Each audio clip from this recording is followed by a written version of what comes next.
नमस्कार दोस्तों, आज नवी मुंबई के doctor DY Patil sports academy के शानदार मैदान पर आईसीसी पुरुष टी20 विश्व कप 2026 का वार्म अप मुकाबला भारत और दक्षिण अफ्रीका के बीच खेला गया, जहां भारतीय कप्तान सूर्य कुमार यादव ने टॉस जीतकर पहले बल्लेबाजी करने का निर्णय लिया। नवी मुंबई के doctor DY Patil sports academy के इस खूबसूरत मैदान पर जब भारत की ओर से अभिषेक शर्मा और ईशान किशन की सलामी जोड़ी पारी का आगाज करने के लिए मैदान पर उतरी तो पूरे स्टेडियम में एक जबरदस्त उत्साह देखने को मिल रहा था। दक्षिण अफ्रीका की ओर से अनुभवी तेज गेंदबाज लुंगी एनगिडी पहले ओवर में अपनी तेज गेंदबाजी और नई गेंद के साथ भारतीय बल्लेबाजों की परीक्षा लेने के लिए आक्रमण पर तैनात हुए थे। ईशान किशन ने अपनी पहली ही गेंद से यह साफ कर दिया कि वह आज किसी भी गेंदबाज को जमने का मौका नहीं देंगे और उन्होंने एनगिडी की दूसरी ही गेंद की लंबाई को भांपते हुए क्रीज का इस्तेमाल किया और गेंद को लॉन्ग ऑन के ऊपर से एक गगनचुंबी छक्के के लिए भेजकर अपने इरादे साफ कर दिए। एनगिडी ने अपनी वापसी की कोशिश की, लेकिन ईशान किशन आज एक अलग ही आत्मविश्वास में नजर आ रहे थे और उन्होंने इसी ओवर की 5वीं गेंद पर एक और कड़क छक्का जड़कर भारतीय पारी को एक अत्यंत तूफानी और विस्फोटक शुरुआत प्रदान की, जिससे दक्षिण अफ्रीकी खेमे में शुरुआती दबाव महसूस किया जाने लगा। दक्षिण अफ्रीका के कप्तान एडेन मार्कराम ने रनों के इस प्रवाह को रोकने के लिए अपने मुख्य और घातक गेंदबाज मार्को जॉनसन को दूसरे ओवर में गेंदबाजी करने के लिए मोर्चे पर तैनात किया, ताकि उनकी अतिरिक्त उछाल और स्विंग से भारतीय बल्लेबाजों को परेशान किया जा सके। हालांकि ईशान किशन ने जॉनसन की पहली ही ओवर पिच गेंद पर अपने पैर निकाले और गेंद को मिड ऑफ के ऊपर से एक शानदार चौके के लिए बाउंड्री लाइन के बाहर भेज दिया, जिससे जॉनसन की लय पूरी तरह से बिगड़ गई। खेल के तीसरे ओवर में दक्षिण अफ्रीका के सबसे अनुभवी तेज गेंदबाज कगिसो रबाड़ा तीसरे ओवर में अपना पहला स्पेल डालने के लिए आक्रमण पर आए और उन्होंने अपनी रफ्तार से बल्लेबाजों को डराने का प्रयास किया। रबाड़ा ने एक सटीक लेंथ गेंद फेंकी, लेकिन ईशान किशन ने अपनी जादुई कलाइयों का इस्तेमाल करते हुए उस गेंद को मिड विकेट के ऊपर से एक विशाल छक्के के लिए भेजकर रनों की रफ्तार को और भी ज्यादा तेज कर दिया, जिससे स्टेडियम में मौजूद भारतीय प्रशंसक खुशी से झूम उठे। ईशान किशन की इस आतिशबाजी को देख दूसरे छोर पर खड़े अभिषेक शर्मा ने भी अब अपना हाथ खोलना शुरू कर दिया और उन्होंने दक्षिण अफ्रीकी गेंदबाजों पर भीषण धावा बोल दिया। खेल के चौथे ओवर में दक्षिण अफ्रीका के उभरते हुए गेंदबाज कॉर्बिन बॉश चौथे ओवर में पहली बार गेंदबाजी करने के लिए मोर्चे पर आए, जहां अभिषेक शर्मा ने उनकी पहली ही गेंद से उन पर दबाव बनाना शुरू किया। अभिषेक ने अपनी क्लास का मुजाहिरा पेश करते हुए कॉर्बिन बॉश की लगातार 3 गेंदों पर 3 अत्यंत शानदार और कड़क चौके जड़कर दक्षिण अफ्रीकी क्षेत्र रक्षकों को पूरी तरह से हताश और बेबस कर दिया। अभिषेक के इन शॉट्स में इतनी ताकत और टाइमिंग थी कि गेंद देखते ही देखते सीमा रेखा के बाहर जा रही थी, जिससे भारत का स्कोर पावर प्ले के शुरुआती ओवरों में ही 7वें आसमान पर पहुंच गया। इन दोनों युवा सलामी बल्लेबाजों ने मिलकर दक्षिण अफ्रीका के मुख्य गेंदबाजी आक्रमण की धज्जियां उड़ा दी थीं और यह साफ कर दिया था कि आज नवी मुंबई के इस मैदान पर रनों का एक बहुत बड़ा पहाड़ खड़ा होने वाला है। नवी मुंबई के इस खूबसूरत स्टेडियम में चारों ओर छक्कों की ऐसी मूसलाधार बारिश हो रही थी जिसने दक्षिण अफ्रीकी टीम के होश उड़ाकर रख दिए थे और खेल के 5वें ओवर में जब दुनिया के सबसे तेज गेंदबाजों में शुमार एनरिक नॉर्टजे 5वें ओवर में अपनी प्रचंड रफ्तार वाली गेंदबाजी के साथ आक्रमण पर आए तो सबको लगा कि वह रनों की इस रफ्तार पर लगाम लगाएंगे। हालांकि भारतीय बल्लेबाजों ने नॉर्टजे का स्वागत बेहद आक्रामक और विनाशकारी अंदाज में किया, जहां अभिषेक शर्मा ने नॉर्टजे की पहली ही गेंद की गति का इस्तेमाल करते हुए कवर के ऊपर से एक दर्शनीय छक्का जड़ा, जिससे नॉर्टजे की पहली ही गेंद पर लय बिगड़ गई। इसके बाद स्ट्राइक पर आए ईशान किशन ने नॉर्टजे के आत्मविश्वास को पूरी तरह से हिलाते हुए इसी ओवर में लगातार 3 गेंदों पर 3 गगनचुंबी छक्के जड़ दिए और यह साफ कर दिया कि रफ्तार से उन्हें डराना मुमकिन नहीं है। ईशान किशन ने अपनी इस विध्वंसक बल्लेबाजी को जारी रखा और खेल के 6ठे ओवर में युवा तेज गेंदबाज क्वेना मफाका 6ठे ओवर में पहली बार गेंदबाजी करने के लिए मोर्चे पर आए, जहां ईशान ने उनकी एक लेंथ गेंद पर मिड विकेट के ऊपर से एक विशाल छक्का जड़कर मात्र 23 गेंदों पर अपना तूफानी अर्धशतक पूरा किया। अर्धशतक पूरा करने के तुरंत बाद ईशान किशन 20 गेंदों पर 53 रनों की एक अविश्वसनीय और विस्फोटक पारी खेलकर टीम के हित में रिटायर्ड आउट होकर पवेलियन की ओर लौट गए। उनकी इस आतिशी पारी में 2 शानदार चौके और 7 विशाल छक्के शामिल थे।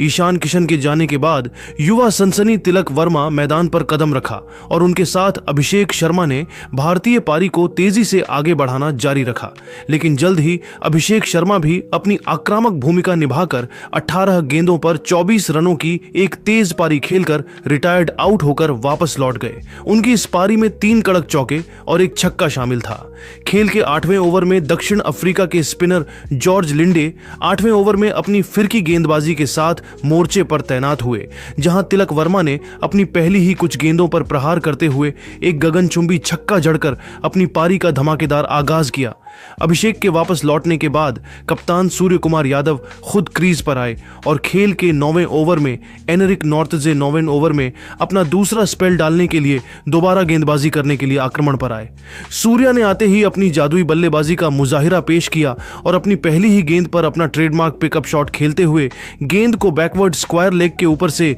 एक शानदार छक्के के लिए भेज दिया। नवी मुंबई के इस भव्य स्टेडियम में रनों की जो आंधी चल रही थी, उस बीच दक्षिण अफ्रीका की टीम को एक बहुत बड़ी और राहत भरी सफलता खेल के 14वें ओवर में नसीब हुई, जब उनके युवा और उभरते हुए तेज गेंदबाज क्वेना मफाका 14वें ओवर में अपनी धारदार गेंदबाजी करने के लिए मोर्चे पर तैनात हुए। मफाका ने अपनी चतुराई का परिचय देते हुए एक धीमी गति की वाइड ऑफ कटर गेंद फेंकी, जिस पर भारतीय कप्तान सूर्य कुमार यादव ने अपना नियंत्रण खो दिया। सूर्य कुमार यादव एक और बड़ा और गगनचुंबी हवाई शॉट खेलने के प्रयास में गेंद की लंबाई को सही से जज नहीं कर सके और वह 16 गेंदों पर 30 रनों की एक अत्यंत आतिशी पारी खेलकर आउट हो गए। उनकी इस पारी में 2 कलात्मक चौके और 2 शानदार छक्के शामिल थे।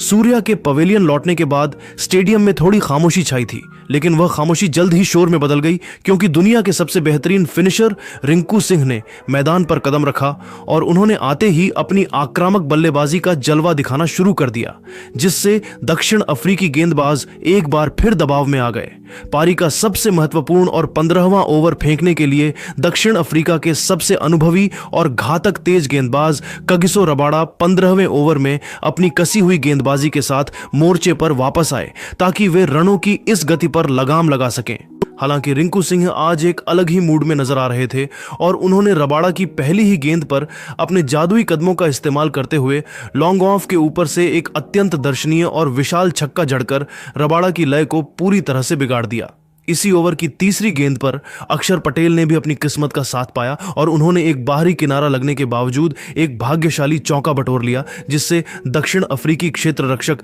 केवल गेंद को सीमा रेखा के बाहर जाते हुए देखते रह गए। अक्षर पटेल यहीं नहीं रुके और उन्होंने इसी ओवर की चौथी गेंद पर रबाडा की रफ्तार का फायदा उठाते हुए मिड विकेट के ऊपर से एक गगनचुंबी छक्का जड़कर पूरे स्टेडियम को खुशी से झूमने पर मजबूर कर दिया। इन दोनों बल्लेबाजों के विध्वंसक प्रहारों के दम पर भारतीय टीम का स्कोर 15 ओवरों के खेल की समाप्ति के बाद 195 रनों के एक अत्यंत विशाल और चुनौतीपूर्ण आंकड़े तक पहुंच चुका था, जहां से 250 रनों का लक्ष्य अब बिल्कुल मुमकिन नजर आ रहा था। अक्षर पटेल अपनी सूझबूझ भरी और आक्रामक बल्लेबाजी के दम पर 12 गेंदों पर 24 रनों के स्कोर पर नाबाद थे और उनके साथ फिनिशर रिंकू सिंह मात्र 5 गेंदों पर 13 रनों की एक विस्फोटक पारी खेलकर नाबाद क्रीज पर डटे हुए थे, जहां भारतीय टीम अब एक बहुत ही मजबूत और अभेद्य स्थिति में नजर आ रही थी।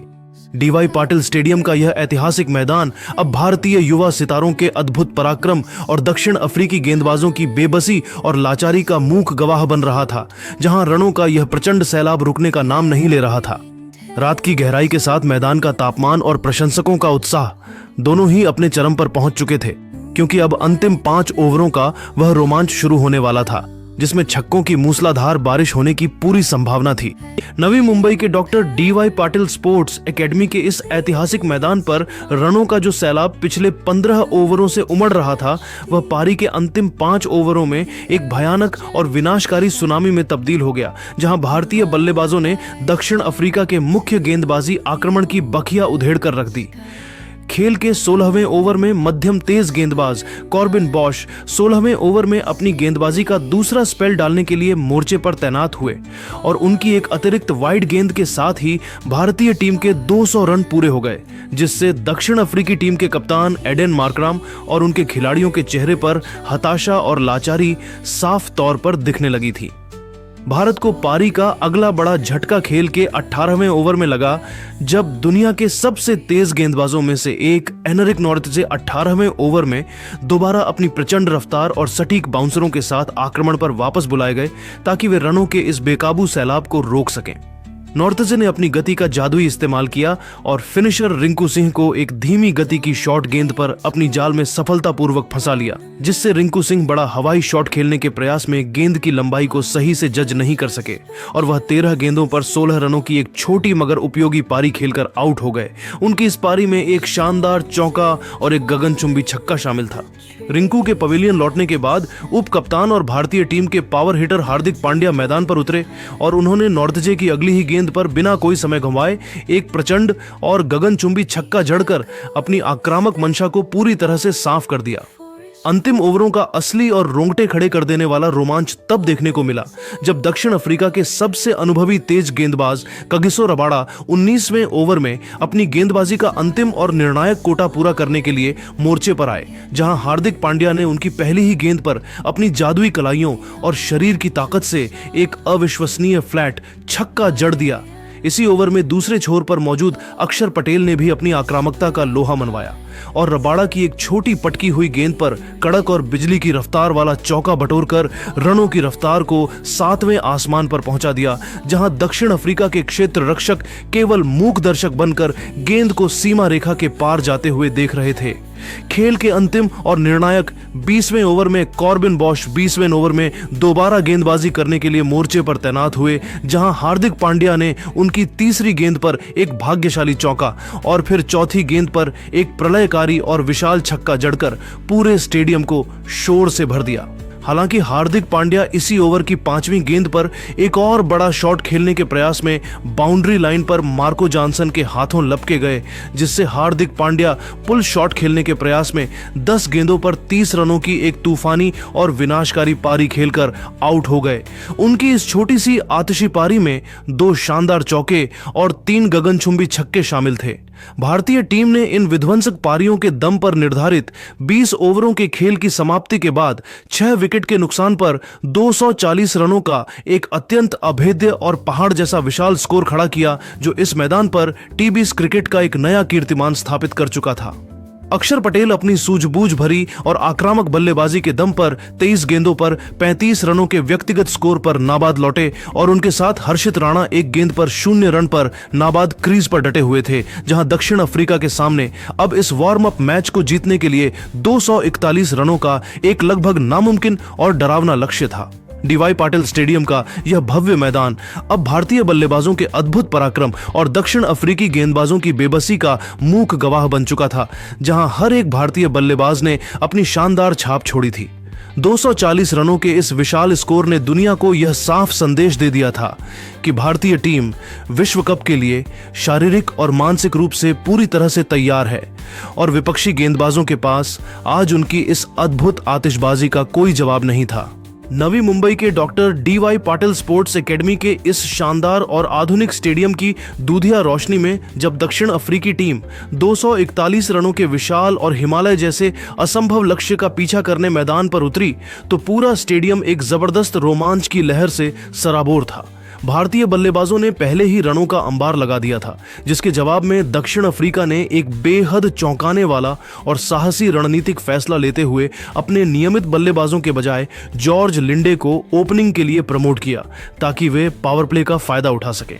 भारतीय तेज गेंदबाज अर्शदीप सिंह पहले ओवर में अपनी जादुई स्विंग गेंदबाजी और नई गेंद के साथ आक्रमण पर तैनात हुए, जहां उन्होंने पहली ही गेंद से गेंद को हवा में लहराना शुरू कर दिया था।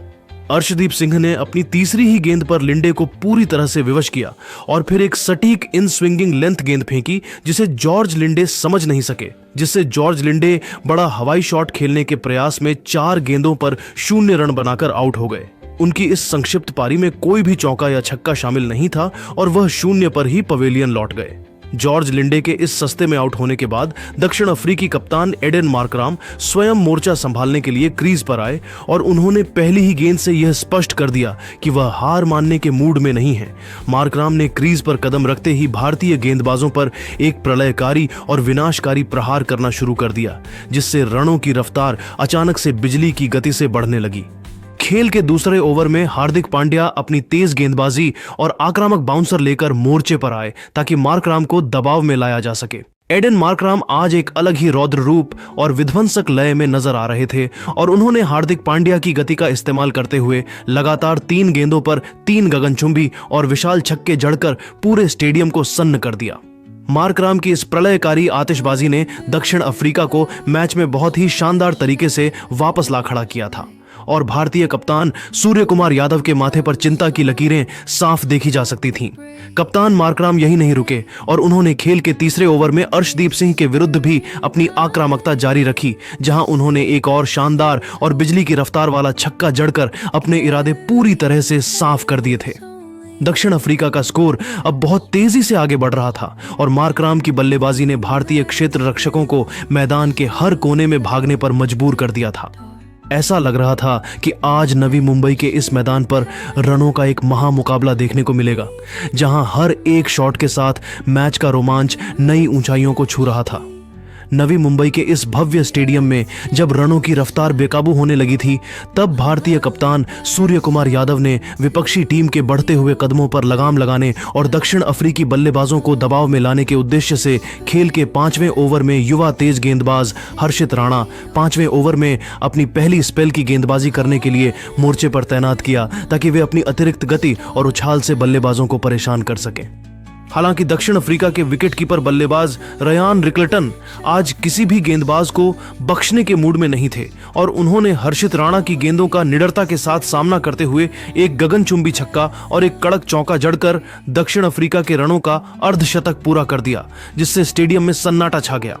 इसके बाद कप्तान एडन मार्कराम ने अपनी प्रचंड और शानदार बल्लेबाजी को जारी रखा और मैदान के हर कोने में भारतीय गेंदबाजों की बखिया उधेड़ते हुए वह 19 गेंदों पर 38 रनों की एक अत्यंत तूफानी और विनाशकारी पारी खेलकर स्वेच्छा से रिटायर्ड आउट होकर पवेलियन लौट गए ताकि अन्य बल्लेबाजों को मौका मिल सके और उनकी इस आतिशी पारी में 2 शानदार चौके और 4 गगनचुंबी छक्के शामिल थे। मार्कराम के पवेलियन लौटने के बाद युवा सनसनी डेवॉल्ड ब्रेविस मैदान पर आए, जिनसे दर्शकों को बड़ी उम्मीदें थीं, लेकिन भारतीय स्पिनरों और मध्यम तेज गेंदबाजों ने इस नाजुक मोड़ पर अपनी सटीक लाइन और लेंथ से मैच पर अपना नियंत्रण दोबारा बनाना शुरू कर दिया था। भारत को अगली बड़ी और निर्णायक सफलता खेल के 8वें ओवर में मिली, जब ऑलराउंडर शिवम दुबे 8वें ओवर में अपनी मध्यम तेज गेंदबाजी के साथ आक्रमण पर वापस बुलाए गए और उन्होंने अपनी चतुराई भरी धीमी गेंद से डेवॉल्ड ब्रेविस को पूरी तरह से चकमा दे दिया। डेवॉल्ड ब्रेविस अपनी ताकत का इस्तेमाल कर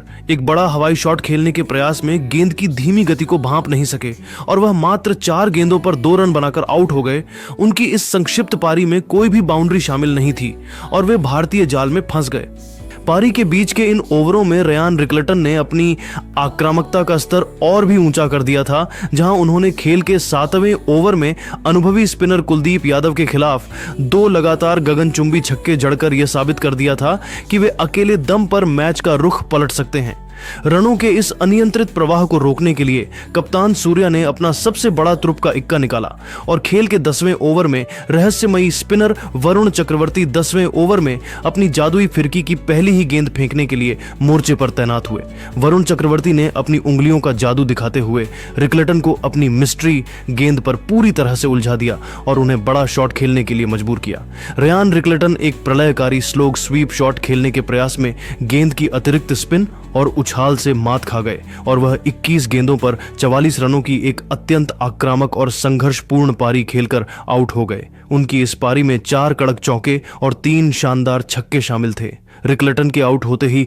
भारतीय खेमे में नई ऊर्जा का संचार हो गया, क्योंकि दक्षिण अफ्रीका के 2 सबसे खतरनाक बल्लेबाज अब पवेलियन की शांति में वापस लौट चुके थे और मैच अब एक बार फिर बराबरी के रोमांच पर खड़ा था। नवी मुंबई के इस भव्य और आधुनिक डीवाई पाटिल स्पोर्ट्स एकेडमी के मैदान पर जब अंपायरों ने 10वें ओवर की समाप्ति का औपचारिक इशारा किया, तब दक्षिण अफ्रीका की टीम एक अत्यंत विकट और चुनौतीपूर्ण स्थिति में फंसी हुई नजर आ रही थी, जहां स्कोरबोर्ड पर टीम का कुल योग 4 विकेट के नुकसान पर 99 रनों के आंकड़े तक ही पहुंच सका था। भारतीय गेंदबाजों ने अपनी अनुशासित और धारदार गेंदबाजी के दम पर दक्षिण अफ्रीका के शीर्ष क्रम को पूरी तरह से झकझोर कर रख दिया था, जिसकी वजह से विपक्षी टीम को अब इस ऐतिहासिक जीत को हासिल करने के लिए अंतिम 60 गेंदों पर 142 रनों की एक बहुत ही कठिन और असंभव सी दरकार थी। दक्षिण अफ्रीका के लिए रनों का यह विशाल पहाड़ अब किसी डरावने सपने जैसा लग रहा था, क्योंकि उन्हें प्रति ओवर लगभग 14 से भी अधिक की औसत से रन बनाने थे, जो भारतीय गेंदबाजी आक्रमण के सामने एक बहुत बड़ी चुनौती साबित होने वाली थी। हालांकि दक्षिण अफ्रीका की अंतिम उम्मीद के रूप में दुनिया के सबसे खतरनाक बल्लेबाजों में शुमार किलर डेविड मिलर क्रीज पर अपनी पूरी एकाग्रता के साथ डटे हुए थे और उन्होंने अपनी संक्षिप्त मगर आक्रामक शुरुआत के दौरान 9 गेंदों पर 13 रनों के व्यक्तिगत स्कोर पर बहुत ही संयम के साथ नाबाद रहकर भारतीय खेमे में थोड़ी बेचैनी पैदा कर रखी थी। मिलर के साथ दूसरे छोर पर युवा और प्रतिभाशाली जेसन स्मिथ भी अपना पूरा समर्थन देने के लिए तैयार थे और वे 3 गेंदों पर 2 रनों के स्कोर पर बहुत ही सावधानी के साथ नाबाद क्रीज पर डटे हुए थे, जहां वे मिलर के साथ मिलकर एक बड़ी साझेदारी बुनने का प्रयास कर रहे थे। भारतीय गेंदबाज आज एक अलग ही आत्मविश्वास और प्रचंड लय में नजर आ रहे थे, जहां जसप्रीत बुमराह और अर्शदीप सिंह ने अपनी गेंदों की गति और सटीकता से दक्षिण अफ्रीकी बल्लेबाजों को हाथ खोलने का कोई भी छोटा मौका प्रदान नहीं किया था। डीवाई पाटिल स्टेडियम का यह विशाल मैदान अब एक बहुत ही रोमांचक और रोंगटे खड़े कर देने वाले अंत की ओर तेजी से बढ़ रहा था, जहां हर एक गेंद के साथ मैच का समीकरण बदलता हुआ दिखाई दे रहा था। दक्षिण अफ्रीका को इस मुकाबले में दोबारा अपनी पकड़ मजबूत करने और जीत के करीब पहुंचने के लिए किसी दैवीय चमत्कार या फिर डेविड मिलर की किसी अलौकिक आतिशी पारी की सख्त जरूरत थी, क्योंकि रनों का अंतर बढ़ता ही जा रहा था। पूरे स्टेडियम का माहौल अब पूरी तरह से भारतीय प्रशंसकों के पक्ष में था, जो हर एक विकेट के गिरने और हर एक डॉट गेंद पर खुशी से झूम रहे थे और गगनभेदी शोर के साथ अपनी टीम का मनोबल बढ़ा रहे थे। भारतीय कप्तान सूर्य कुमार यादव ने अपनी चतुर फील्डिंग सजावट से नवी मुंबई के doctor DY Patil sports academy के इस भव्य मैदान पर आईसीसी पुरुष टी20 विश्व कप 2026 का वार्म अप मुकाबला अब अपने अंतिम और सबसे रोमांचक चरण में प्रवेश कर चुका था, जहां दक्षिण अफ्रीका को जीत के लिए अंतिम 10 ओवरों में 142 रनों की एक अत्यंत कठिन और चुनौतीपूर्ण दरकार थी। भारतीय गेंदबाजों ने खेल के मध्य ओवरों में अपनी पकड़ मजबूत कर ली थी और दक्षिण अफ्रीका की मुश्किलें तब और बढ़ गईं जब खेल के 11वें ओवर में जादुई स्पिनर अक्षर पटेल 11वें ओवर में अपनी कसी हुई गेंदबाजी करने के लिए मोर्चे पर तैनात हुए। अक्षर पटेल ने अपनी चतुराई का परिचय देते हुए खतरनाक बल्लेबाज डेविड मिलर को अपनी फिरकी के जाल में फंसा लिया, जिससे डेविड मिलर पुल शॉट खेलने के प्रयास में 10 गेंदों पर 13 रन बनाकर आउट हो गए। उनकी इस संक्षिप्त पारी में केवल एक शानदार चौका शामिल था। मिलर के आउट होते ही भारतीय प्रशंसकों का शोर 7वें आसमान पर पहुंच गया, क्योंकि दक्षिण अफ्रीका का सबसे अनुभवी फिनिशर अब पवेलियन लौट चुका था। डेविड मिलर के जाने के बाद ट्रिस्टन स्टब्स मैदान पर आए और उन्होंने जेसन स्मिथ के साथ मिलकर संघर्ष जारी रखा, जहां खेल के 12वें ओवर में कुलदीप यादव 12वें ओवर में अपनी चाइनामैन गेंदबाजी लेकर आक्रमण पर तैनात हुए और जेसन स्मिथ ने उनकी एक स्लॉट गेंद पर लॉन्ग ऑन के ऊपर से एक दर्शनीय छक्का जड़ा। इसके बाद भारतीय कप्तान ने एक रणनीतिक बदलाव करते हुए खेल के 13वें ओवर में अभिषेक शर्मा 13वें ओवर में अपनी स्पिन गेंदबाजी के साथ मोर्चे पर तैनात किया, ताकि बल्लेबाजों को गति परिवर्तन से चकमा दिया जा सके।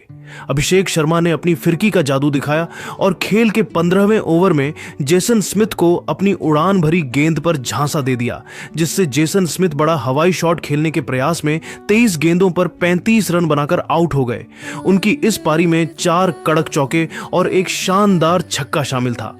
जेसन स्मिथ के आउट होने के बाद मार्को जॉनसन क्रीज पर आए और उन्होंने आते ही भारतीय गेंदबाजों पर प्रलयकारी प्रहार करना शुरू कर दिया, जहां खेल के 16वें ओवर में शिवम दुबे अपनी मध्यम तेज गेंदबाजी लेकर आक्रमण पर वापस बुलाए गए। मार्को जॉनसन ने दुबे के इस ओवर में अपना रौद्र रूप दिखाया और 2 लगातार गगनचुंबी छक्के तथा 2 कड़क चौके जड़कर इस ओवर से कुल 22 रन बटोर लिए, जिससे मैच में एक बार फिर रोमांच पैदा हो गया। हालांकि अभिषेक शर्मा ने खेल के 19वें ओवर में एक बहुत ही महत्वपूर्ण सफलता हासिल की, जब वह 19वें ओवर में अपना अंतिम स्पेल डालने के लिए मोर्चे पर तैनात हुए और उन्होंने मार्को जॉनसन को क्लीन बोल्ड कर दिया। Marco Jansen cross batted shot खेलने के प्रयास में 16 गेंदों पर 31 रन बनाकर आउट हो गए। उनकी इस आतिशी पारी में 3 चौके और 2 शानदार छक्के शामिल थे। मैच के अंतिम ओवर में दक्षिण अफ्रीका को जीत के लिए एक असंभव से लक्ष्य की दरकार थी और खेल के 20वें ओवर में शिवम दुबे 20वें ओवर में दोबारा गेंदबाजी करने के लिए मोर्चे पर तैनात हुए।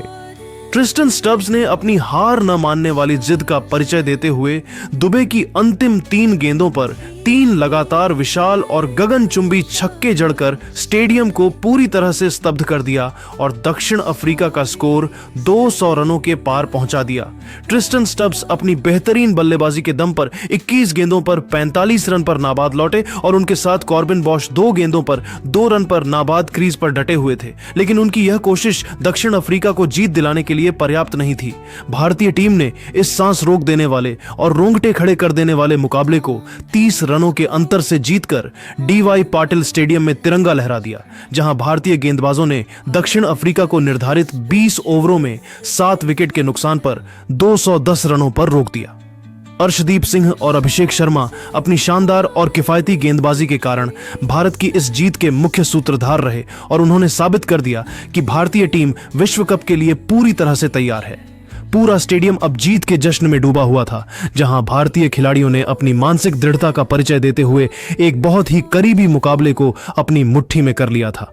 तो दोस्तों, भारत की इस शानदार जीत के बाद आपको क्या लगता है कि क्या भारत लगातार दूसरी बार T20 वर्ल्ड कप जीत पाएगा? अपनी कीमती राय हमें कमेंट बॉक्स में जरूर बताएं।